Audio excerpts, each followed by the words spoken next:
안녕하세요. 닥터 한입니다. 오늘은 정말 중요한 이야기를 해드리고 싶습니다. 얼마 전 진료실에 68살 박 아저씨가 오셨습니다. 무릎이 아프다고 하시더군요. 그런데 저는 먼저 아저씨의 발을 봤습니다.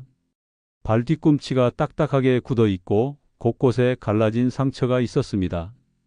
박 아저씨는 지난 몇 달간 걸을 때마다 무릎이 욱신거렸다고 하셨습니다.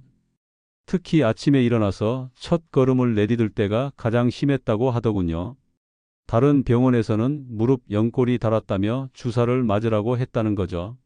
하지만 저는 다르게 생각했습니다. 무릎만 봐서는 안 됩니다. 걸음의 시작은 발 뒤꿈치거든요. 선생님, 발이 무릎과 무슨 상관이 있나요? 박 아저씨가 의아해 하시더군요. 저는 천천히 설명해 드렸습니다. 발 뒤꿈치가 딱딱해지면 충격을 흡수하는 기능이 떨어집니다.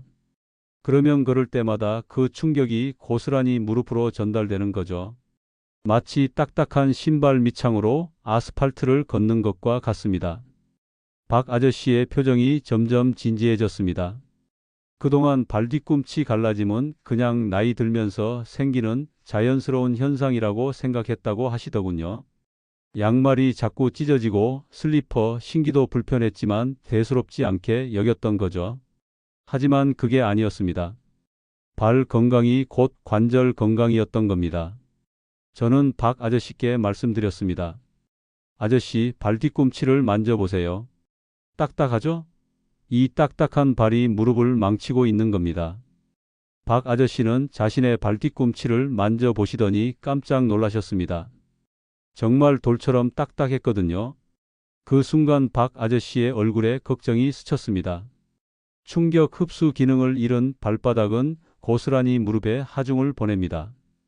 발 건강이 곧 관절 건강인 이유죠. 박 아저씨에게 더 자세히 설명해 드렸습니다. 건강한 발 뒤꿈치는 마치 스프링과 같은 역할을 해야 합니다. 걸을 때마다 충격을 흡수하고 완충해 주는 거죠. 하지만 나이가 들면서 발 뒤꿈치 피부가 두꺼워지고 딱딱해집니다. 수분이 빠져나가면서 탄력을 잃게 되죠. 특히 우리나라 어르신들은 슬리퍼를 자주 신으시는데 이게 문제를 더 악화시킵니다. 발 뒤꿈치가 계속 바닥에 직접 닿으면서 각질이 두꺼워지는 거예요. 박 아저씨도 집에서 거의 슬리퍼만 신으신다고 하더군요. 마당일도 슬리퍼 신고 하시고 가까운 마트도 그냥 슬리퍼 신고 가신다고 했습니다. 처음엔 편해서 그랬는데 이제는 오히려 운동화 신는 게 더 불편하다고 하시더군요. 아저씨, 그게 바로 문제입니다. 저는 설명을 이어갔습니다. 딱딱해진 발 뒤꿈치는 걸을 때 충격을 제대로 흡수하지 못합니다. 그 충격이 발목을 거쳐 무릎으로 전달되죠. 무릎은 이 추가적인 충격을 감당하기 위해 더 많은 힘을 써야 합니다. 게다가 발 뒤꿈치가 아프면 자연스럽게 걸음걸이가 바뀝니다. 통증을 피하려고 발 바깥쪽으로 체중을 실거나 발끝으로 걷게 되죠. 이런 부자연스러운 걸음걸이는 무릎 외측에 과도한 부하를 가합니다. 박 아저씨가 무릎 바깥쪽이 특히 아프다고 하신 것도 이 때문이었습니다. 이제 딱딱한 발이 무릎을 망가뜨리는 연결고리를 명확히 보여드릴게요. 발 뒤꿈치가 굳으면 가장 먼저 걸음걸이가 왜곡됩니다. 정상적인 걸음걸이는 발 뒤꿈치가 먼저 땅에 닿고 발바닥 전체로 체중이 이동한 후 발가락으로 밀어내는 형태입니다. 하지만 발 뒤꿈치가 딱딱하면 이 과정이 제대로 이루어지지 않아요. 딱딱한 발 뒤꿈치는 첫 충격을 흡수하지 못하고 그대로 무릎에 전달합니다. 이때 무릎 외측에 과부하가 걸리게 되죠. 발바닥에 각질이나 굳은 살이 생기면 충격 흡수 능력이 더욱 떨어집니다. 마치 딱딱한 나무 밑창으로 걷는 것과 같은 상황이 되는 거예요. 통증을 피하려는 본능적인 반응도 문제를 키웁니다. 발 뒤꿈치가 아프면 자연스럽게 그 부위를 피해서 걷게 됩니다. 발 바깥쪽으로 체중을 실거나 발끝으로 걷거나 한쪽 다리에 더 의존하게 되죠. 이런 잘못된 걸음 습관은 골반을 비틀리게 만들고 결국 무릎 정렬의 이상을 일으킵니다. 박 아저씨도 자신도 모르게 오른쪽 다리를 더 많이 사용하고 있었습니다. 왼쪽 발 뒤꿈치가 더 심하게 갈라져 있어서 무의식적으로 오른쪽에 체중을 더 실었던 거죠. 그 결과 오른쪽 무릎에 과도한 부담이 가해졌고 연골이 빨리 닳게 된 겁니다. 그럼 어떻게 해야 하나요? 박 아저씨가 간절하게 물어보셨습니다. 저는 미소를 지으며 답했습니다. 다행히 해결 방법이 있습니다. 발부터 제대로 관리하면 무릎도 좋아질 수 있어요. 저는 박 아저씨에게 간단하지만 효과적인 발뒤꿈치 관리 루틴을 알려드렸습니다. 첫 번째는 매일 저녁 따뜻한 물로 족욕을 하는 것입니다. 물 온도는 섭씨 40도 정도가 적당합니다. 너무 뜨거우면 피부에 자극이 될 수 있거든요.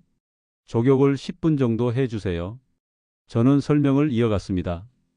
따뜻한 물이 딱딱해진 각질을 부드럽게 만들어줍니다.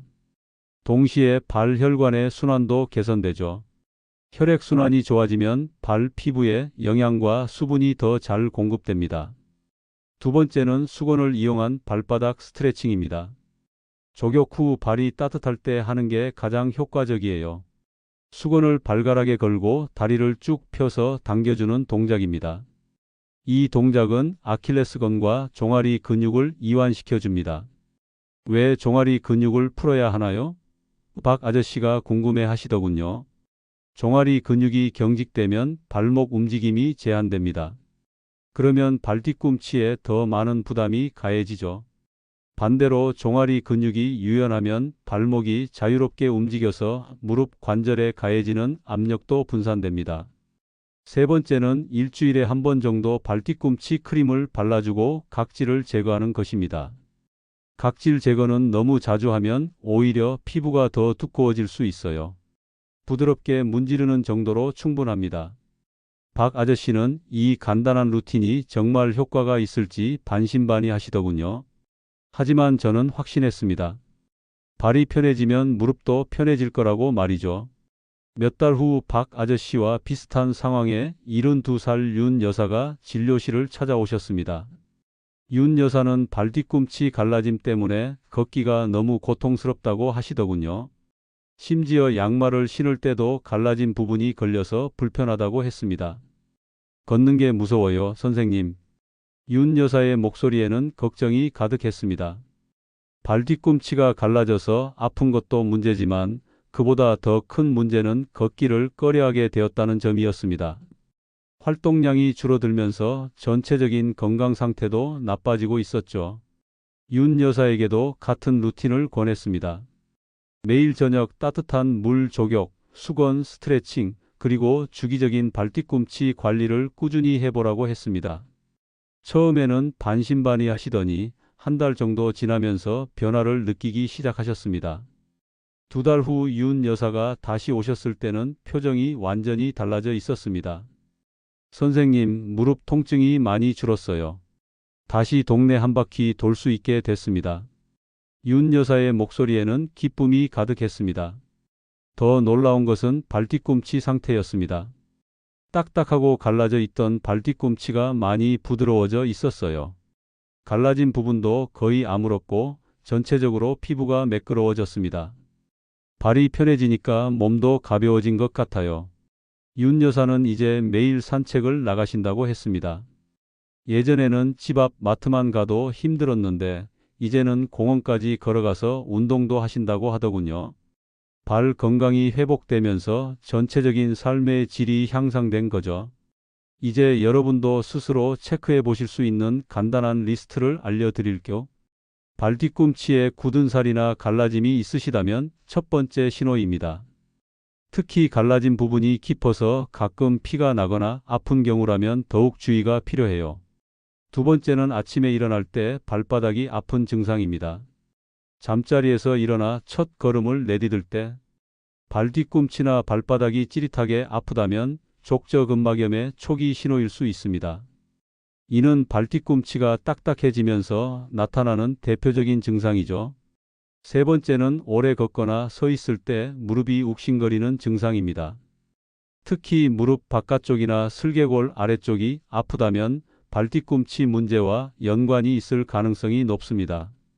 발의 충격 흡수 기능이 떨어지면서 무릎에 과도한 부하가 가해지는 거거든요. 네 번째는 뒤꿈치가 갈라져서 양말이 자주 찢어지는 경우입니다. 특히 발가락 부분이 아닌 뒤꿈치 부분에서 양말이 걸려서 찢어진다면 각질이 상당히 두꺼워진 상태입니다. 다섯 번째는 슬리퍼나 얇은 신발을 자주 신는 습관입니다. 편하다는 이유로 집에서나 가까운 거리에서도 슬리퍼만 신는다면 발뒤꿈치 건강에 좋지 않습니다. 적절한 쿠션과 지지력이 있는 신발을 신는 것이 중요해요. 이 다섯 가지 중에서 3개 이상 해당된다면 무릎 치료보다 발 관리를 먼저 시작해 보시길 권합니다. 근본 원인을 해결하지 않고 증상만 치료하면 일시적인 완화에 그칠 수 있거든요. 70이 넘어서도 건강하게 걷고 싶으시죠? 그럼 무릎보다 발부터 보셔야 합니다. 발이 편해야 무릎도 삽니다. 저는 이 말을 환자분들께 항상 강조해 드립니다. 많은 분들이 무릎이 아프면 무릎만 치료하려고 하시는데 그것만으로는 근본적인 해결이 어려운 경우가 많아요. 발은 우리 몸의 기초입니다. 건물로 치면 기초 공사에 해당하죠. 기초가 튼튼하지 않으면 아무리 위를 잘 지어도 무너지기 쉽습니다. 발 건강도 마찬가지입니다. 발이 제 기능을 못하면 무릎, 고관절, 심지어는 척추까지 영향을 받게 됩니다. 특히 우리나라 어르신들은 발 건강에 대한 관심이 부족한 편입니다. 발은 그냥 걷는 도구 정도로만 생각하시는 분들이 많죠. 하지만 발은 우리 몸의 균형을 잡아주고 충격을 흡수하며 혈액순환을 도와주는 중요한 역할을 합니다. 제가 진료하면서 느끼는 점은 발 관리를 꾸준히 하시는 분들이 전반적인 건강 상태도 좋다는 것입니다. 발이 편하면 활동량이 늘어나고 활동량이 늘어나면 근육량도 유지되며 전체적인 신체 기능이 향상됩니다.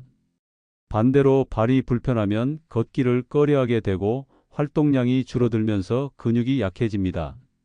이는 악순환의 시작이죠. 따라서 건강한 노년을 위해서는 발 건강 관리가 필수입니다. 오늘 알려드린 간단한 루틴들을 꾸준히 실천해 보세요. 족욕, 스트레칭, 그리고 적절한 발뒤꿈치 관리만으로도 충분히 개선될 수 있습니다. 건강한 발로 오래오래 걸으시길 바랍니다. 오늘 이야기를 정리해 보겠습니다. 딱딱해진 발뒤꿈치는 단순한 미용 문제가 아니라 무릎 건강과 직결된 중요한 신호입니다. 발의 충격 흡수 기능이 떨어지면 그 부담이 고스란히 무릎으로 전달되어 관절을 손상시킬 수 있거든요. 하지만 절망하지 마세요. 올바른 관리 방법을 꾸준히 실천하면 충분히 개선될 수 있습니다. 매일 저녁 따뜻한 물로 족욕을 하고 수건을 이용한 스트레칭으로 종아리 근육을 풀어주며 주기적으로 발 뒤꿈치 관리를 해주는 것만으로도 큰 변화를 경험하실 수 있습니다. 기억하세요. 발 건강은 전신 건강이 출발점입니다. 발이 편해야 무릎도 편하고 무릎이 편해야 허리도 편하며 허리가 편해야 전체적인 몸의 균형이 맞습니다. 작은 관심과 노력으로 큰 변화를 만들어낼 수 있는 것이 바로 발 건강 관리입니다. 박 아저씨와 윤 여사의 사례에서 보셨듯이 발 뒤꿈치 관리는 단순히 발만 좋아지는 것이 아니라 전체적인 삶의 질을 향상시켜 줍니다. 다시 자신감 있게 걸을 수 있게 되고 활동량이 늘어나면서 건강도 회복되는 선순환을 만들어낼 수 있어요. 지금부터라도 늦지 않습니다. 오늘 저녁부터 따뜻한 물에 발을 담그고 하루의 피로를 풀어주세요. 그리고 내일 아침에는 더 가벼운 발걸음으로 새로운 하루를 시작해 보시길 바랍니다. 건강한 발로 오래오래 걸으시는 그날까지 닥터 한이 함께 하겠습니다.